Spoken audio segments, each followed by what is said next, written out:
There is finally a rise in defense of unborn children, and Idaho makes 3.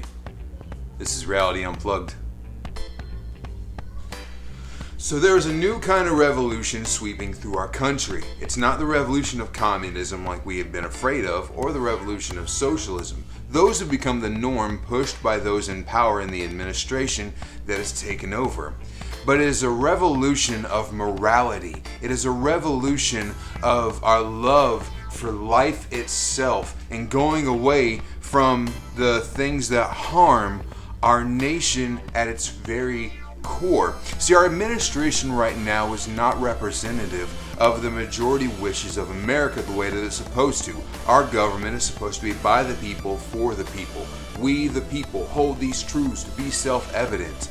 Not the way the government is doing right now. They are honoring the wishes of the loudest, of the most violent, of the mob, of the lawbreakers. By the way, it has been deemed for over 100 years that felons and lawbreakers do not get to decide law and things that are put into place and put into motion in our Constitution in our country. Why? Well, they break the law. Why should we have them help make it? That is the obvious answer to reinstating voting rights of felons.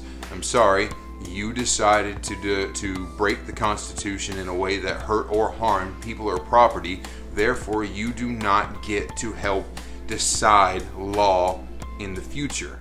That's just the way that works. This is a privilege that we, the people, have come into an agreement on. Anyways, we have a small subset of our country that wants things a certain way, and they have found a way to be the loudest by giving their money to people with platforms to push agendas into your face, to take all of your liberal media, all of your Hollywood productions, and start an agenda to make you think that that's what everybody wants. But it's not the case. And you can see this because America is beginning from almost an underground movement to fight against what is supposedly popular opinion to do what's right. Last week, Idaho, you know what, let's just throw it up. Okay, so for some reason I'm not able to save the video with the imported articles.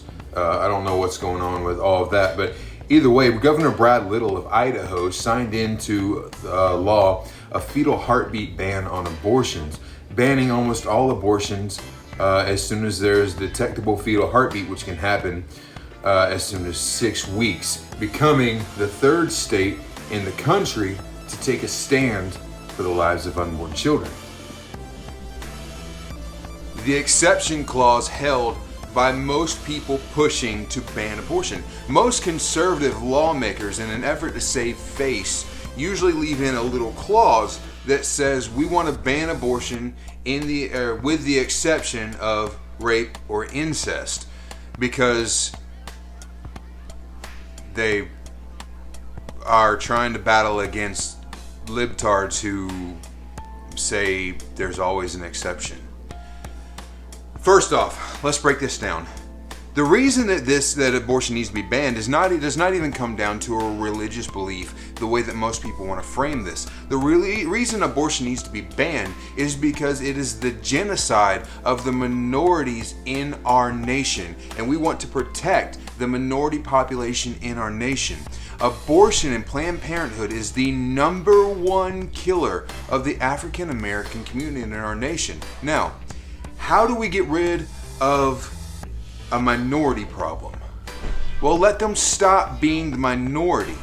But they are never going to stop being a minority if they keep getting killed off in the millions. Do you understand this? For a race to stop being a minority, they have to be able to build population to a percentage that rivals the other races in any given culture. This is not racist talk, this is sheer numbers, okay?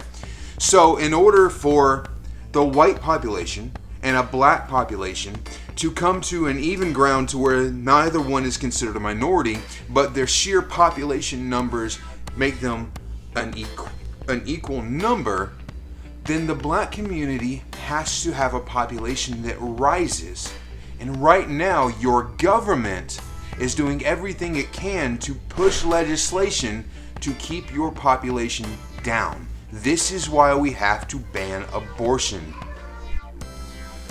Now let's go to the other common sense factor. Murder is not okay.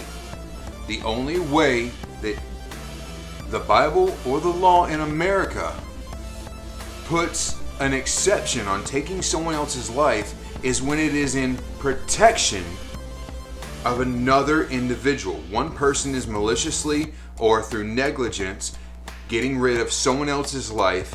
Therefore, we take their life to prevent them from murdering someone else. Because, by the way, if they'll kill one person, they'll kill others. That is why, as the second highest reason why we do not believe in abortion, why it has to be taken away. No offense, but if you do the deed, then you are responsible for the life that is created. Now, let's break this down on another level. But what if I don't want to live with this choice? Stop being selfish.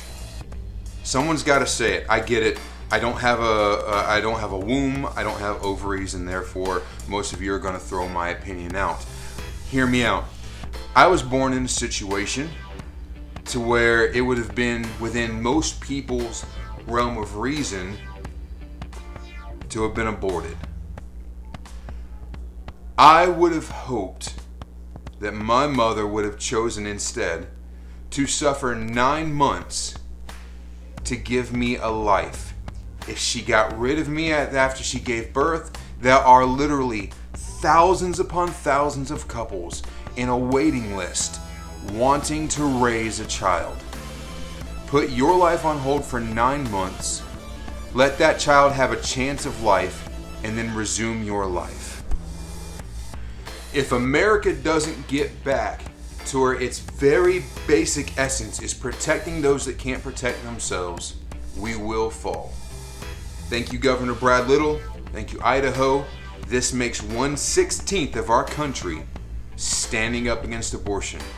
Let's keep it going. It's Reality Unplugged. Do me a favor, hit that like button, hit that subscribe button, visit our website at realityunplugged.com, and we're praying for America.